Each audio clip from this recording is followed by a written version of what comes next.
Selamat datang di channel hiburan novel. Sebelum memulai mendengarkan novel, jangan lupa untuk subscribe dan like video ini, supaya admin bisa lebih bersemangat untuk membuat konten lebih banyak. Terima kasih. Bab 491 dan ke-492. Banyak orang bilang bahwa wanita terlahir sebagai pecandu belanja. Malam ini, Mandy terpesona pada pakaian tersebut dan bahkan langsung pergi tidur.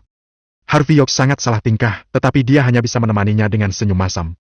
Tapi ini mengalihkan perhatian Mandy. Ketika dia bangun keesokan harinya, dia malah lupa bertanya bagaimana Harvey melakukan hal-hal ini. Karena ponselnya baru saja selesai diisi, terdengar nada dering. Mandy masih bingung, tetapi Harvey menjawab telepon dan mengutuk. "Pagi sekali, apa kau sakit? Kau tidak lihat jam berapa sekarang?" Telepon terhubung dan orang di sisi lain terkejut dan bahagia saat ini. Harvey dan Mandy telah mencoba pakaian sepanjang malam. Tapi Zack di lantai bawah di rumah Mandy dan mereka tidak pergi kemanapun. Mereka menelpon sepanjang malam. Sekarang telepon akhirnya terhubung, mereka bertiga melompat kegirangan. Sean takut nada suara Harvey akan buruk, jadi dia mengambil ponselnya dan berkata, "Harvey, ini aku pamanmu, Sean." "Oh, ini kau. Ada apa telepon? Apa kalian tidak tidur? Ada yang salah dengan otakmu?" Harvey berkata demikian, Sean di sisi lain telepon hampir meledak. Tapi dia masih menarik napas dalam-dalam dengan tenang berkata, "Harvey, di mana Mandy? Bisakah dia menjawab telepon? Ada hal penting untuk kuberitahu padanya."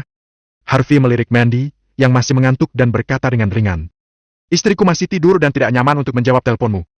Katakan saja ada apa?" Sean tidak punya pilihan selain tersenyum dan berkata, "Harvey salah sekali mengusir keluargamu dan membebaskan Mandy dari jabatan. Orang tua itu baru saja memutuskan untuk mengizinkannya mengambil alih sebagai manajer keuangan lagi. Ini kabar baik. Cepat sampaikan padanya berhenti tidur dan datang ke villa. Ini adalah keputusan yang dibuat oleh lelaki tua itu sendiri." Awalnya dia mengira bahwa bilang begini sekarang pasti akan berhasil. Bagaimanapun, menurut pendapat Sean, keluarga Mandy tidak memiliki penghasilan sekarang. Bagus kan kembali menjadi manajer keuangan? Tetapi Harvey tidak mengharapkannya, dia memotong dan berkata, "Manajer keuangan? Ada wakil presiden di atas istriku. Apa manajer keuangan ini berguna? Aku dapat menghidupi istriku, jadi kau tidak perlu khawatir soal itu." Tapi, setelah Harvey selesai berbicara, dia langsung menutup telepon. Sean memegang telepon pasrah dan muram. Dia tidak menyangka bahwa menantu ini berani memperlakukan dirinya seperti ini. "Ayah, yang paling penting sekarang adalah di mana mereka berada untuk menipu mereka kembali dan bilang bahwa mereka tidak tergantikan." Zack juga memberikan idenya dengan cemas. Jika Mandy tidak muncul dan keluarga Sean bangkrut, mereka semua harus pergi ke Northwest Wine. "Oke, coba lagi." Meskipun Sean terlihat marah, dia dengan cepat memutar telepon lagi dan kemudian berkata dengan suara yang dalam, "Harvey, aku tahu kami melakukan kesalahan sebelumnya. Tapi, itu juga karena kejadian di Silver Nimbus Courtyard, kami kilaf. Sekarang orang tua itu sudah tenang, dia mengira kita semua adalah keluarga, mengapa kita tidak bisa duduk dan bicarakan? Kali ini, maafkan kami. Kau bisa memberi kami alamat? Mau kami jemput?" Harvey berkata dengan enteng. "Kau akan mengeluarkan Mandy lagi dan menghentikan sewa kami lagi. Kau anggap itu main-main? Kau masih mau memperalat istriku?" Meski nada bicara Harvey datar, amarah dalam kata-katanya tidak terelakkan. Sean dapat memahami keadaannya.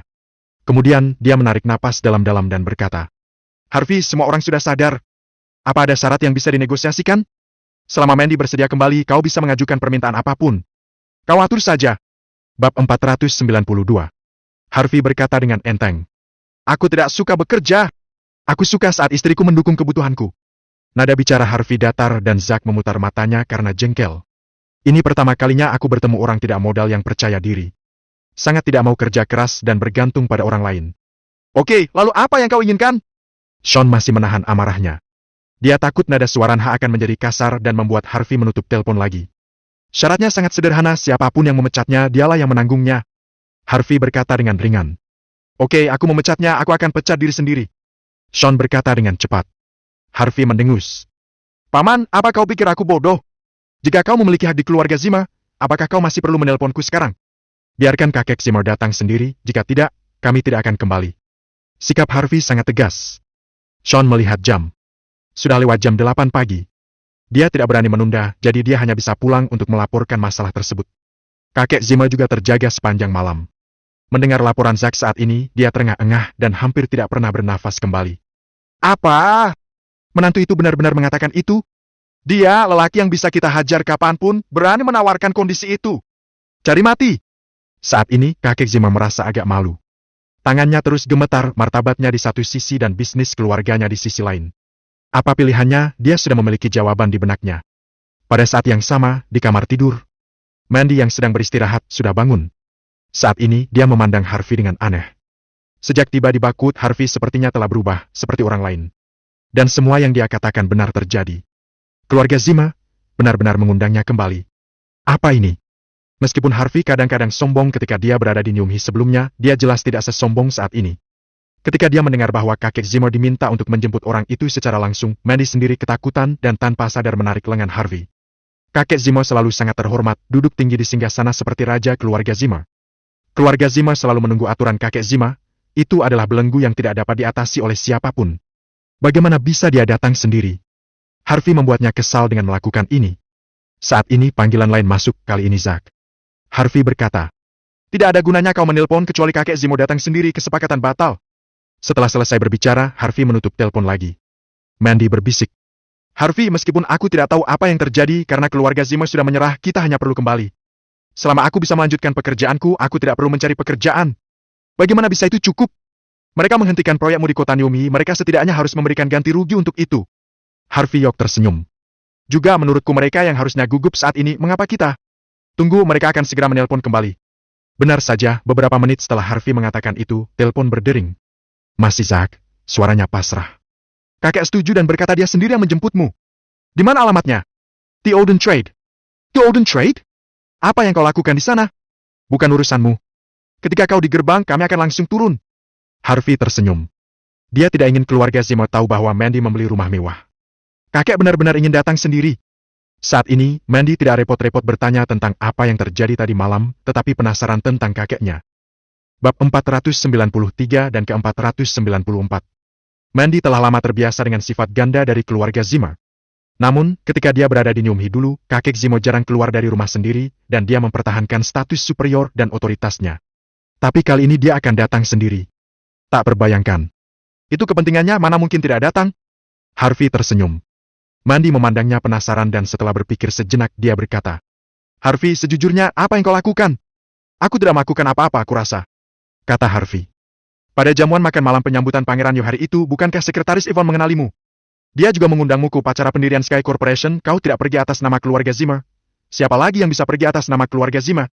Sejak Pangeran Yo mendirikan Sky Corporation, secara alami akan sulit untuk berbicara dengan mereka. Jadi, kurasa kakek Zima dan yang lainnya ditolak saat pergi ke Sky Corporation dan mereka harus datang untuk memohon kepadamu." Mendengar analisis Harvey, Mandy tidak bisa menahan senyum. "Kau memang pintar. Orang yang tidak tahu mungkin mengira kau Pangeran Yo." Harvey mengangkat bahu dan berkata, "Aku sudah bilang itu aku, tapi masalahnya kau tidak percaya padaku." Harvey jarang membicarakan kebenaran dengan serius. Tapi Mandy tertawa terbahak-bahak. "Ya, tidak apa-apa kalau kau bilang itu di rumah ini, jangan bercanda seperti itu di luar. Jika ini sampai ke telinga Pangeran Yok, maka itu akan merepotkan." Harvey tersenyum dan tidak berkata apa-apa. Dia tahu itu tidak ada yang mempercayainya. Sekitar setengah jam kemudian, sebuah Mercedes-Benz dengan plat nomor kota Nyumhi berhenti di depan pintu rumahnya. Kakek Zima juga berjalan turun dari kursi belakang, mengerutkan kening dan melihat kebangunan mewah di depannya. Harvey melihat pemandangan ini di jendela. "Oke, kakek ada di sini, ayo turun." Meskipun Mandy memiliki senyuman di wajahnya, dia masih sedikit gugup. Meskipun dia sedikit lebih tangguh di depan kakek Zima, itu benar-benar pertama kalinya dia melakukan hal semacam ini dengan memaksa kakeknya sendiri untuk menjemputnya. Setelah beberapa saat keduanya sampai di depan gerbang Olden Trade. Ketika kakek Zima melihat Harvey dan Mandy muncul bersama, wajahnya agak masam, lalu tanpa sadar dia berteriak, "Mandy! Kau!" Setelah setengah mengutuk, wajahnya berubah tiba-tiba dan memaksakan senyum lembut untuk mengatakan, "Mandy, ayo masuk ke mobil, kakek punya sesuatu yang penting untuk dibicarakan denganmu. Cepat!" Mandy sedikit tercengang saat melihat kakek Zima yang lembut dan ceria. Kapan kakek memperlakukannya dengan baik? Bahkan ketika dia memintanya untuk memenangkan proyek komersial, sikapnya tidak begitu baik kan? Kali ini, apa yang terjadi? Di dalam mobil, kakek Zima duduk di sisi kiri, sambil tersenyum lembut. "Mandy, mari kita singkat cerita, mari kita ke bisnis dulu. Sky Corporation yang baru saja didirikan di Bakut sebelumnya dikenal Yok Enterprise di Nyumi dan CEO-nya adalah Pangeran Yok. Kau tahu?" Mandy mengangguk dan tanpa sadar berkata, "Sekretaris Ivan juga mengundangku ke perayaan pendirian hari itu. Apakah begitu?" Kakek Zima terlihat menyadari sesuatu.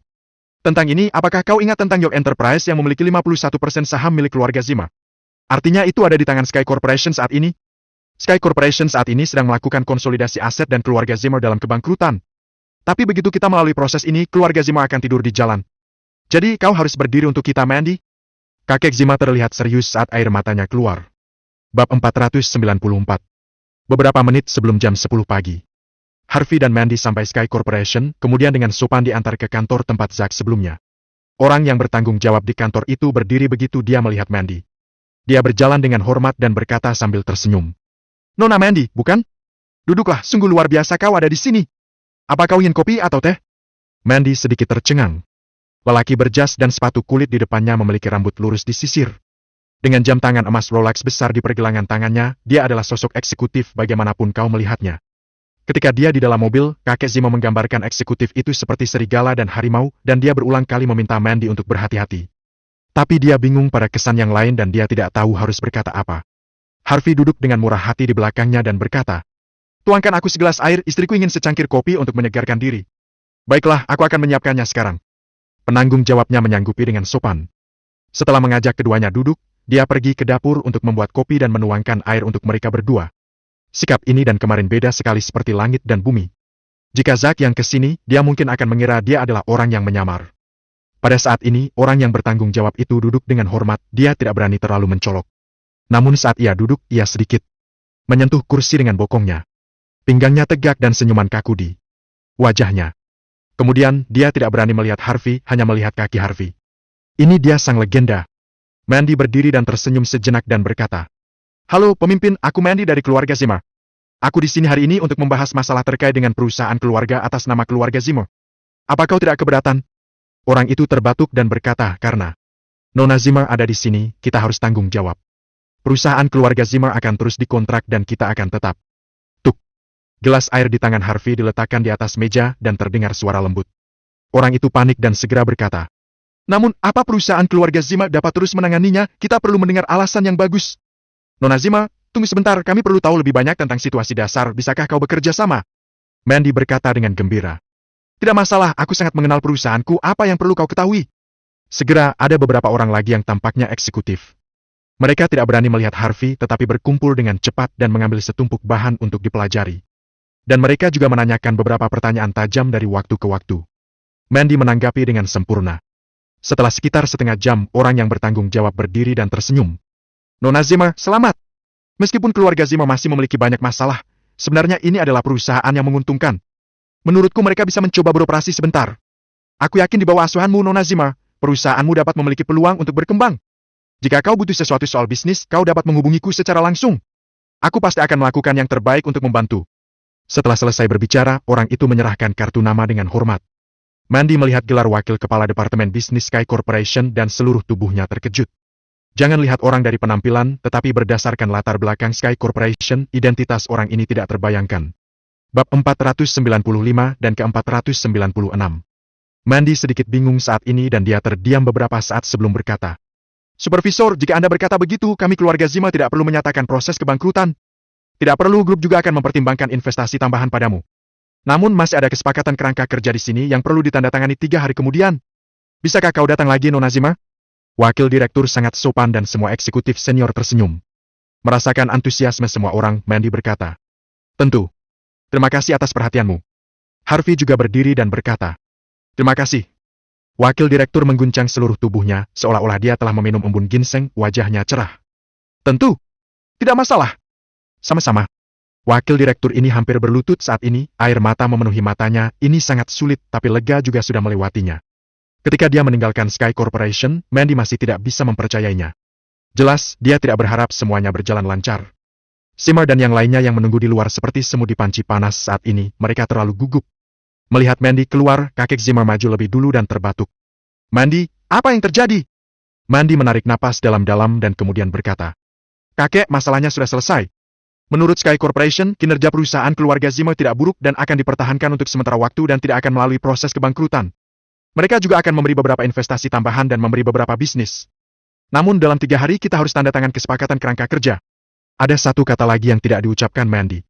Wakil direktur berkata bahwa perusahaan Zimmer pasti akan berkembang di bawah kuasanya. Mandy masih baik dan berbakti, dia tidak tega mengatakan ini. "Mandy, kau memang kebanggaan dan penyelamatku. Kau adalah pahlawan besar keluarga Zimmer." Saat ini, kakek Zimmer juga bersemangat. Yang lain juga sangat senang. Ini adalah desa di mana gunung dan sungai tidak terlihat. Jelas bahwa perusahaan keluarga Zimmer sedang mengalami kebangkrutan. Aku tidak percaya ternyata tidak hanya gagal bangkrut, tetapi juga menambahkan investasi tambahan untuk proyek dan bisnis. Ini rezeki nomplok. Mandy juga senyum. Dia memiliki perasaan terhadap keluarga Zimmer. Dia secara alami senang ketika keluarga Zimmer bisa bangkit. Kakek Zimmer masih bertanya sedikit cemas. Mandy, Sky Corporation yakin tidak akan membiarkan kita bangkrut? Apalagi ada tambahan investasi. Kita hanya perlu menandatangani perjanjian kerangka kerja 3 hari kemudian. Kau yakin? Mandy mengangguk dan berkata, Kakek, jangan khawatir, Harvey juga ada di sana, kita tidak salah. Kalau begitu aku lega. Kakek Zimmer nampak lebih tenang dan dia berharap semuanya berjalan dengan baik. Kemudian, Harvey dan Mandy pulang. Bagaimanapun, mereka tidak banyak istirahat tadi malam dan keduanya butuh tidur yang nyenyak. Kakek Zimmer dan yang lainnya semua kembali ke villa yang disewa sementara oleh keluarga Zimmer. Zack tertawa dan berkata, Kakek, aku tidak sangka semuanya berjalan lancar. Kita tidak hanya gagal bangkrut, tetapi juga mendapatkan investasinya. Aku telah bertanya tentang ini, kali ini integrasi sumber daya di bawah Sky Corporation sangat kuat. Banyak perusahaan kecil dan usaha kecil yang telah diakuisisi sebelumnya telah terintegrasi. Banyak keluarga yang bangkrut dalam semalam. Kakek mengangguk dan berkata, Ya, ini adalah kesempatan bagus bagi keluarga Zimmer untuk bangkit. Zack berdiri di belakang dengan tatapan kusut, tetapi dia masih dengan hati-hati berkata, Kakek, ketika saatnya tiba, kau tidak berencana untuk membiarkan Mandy tanda tangani perjanjian kerangka kerja, kan? Kalau begitu, dia akan mewakili keluarga Zimmer di masa depan, bahkan ketika kau menghadapi Sky Corporation, kau akan kehilangan hak untuk berbicara. Terima kasih telah mendengarkan cerita novel. Sampai ketemu kembali di video berikutnya.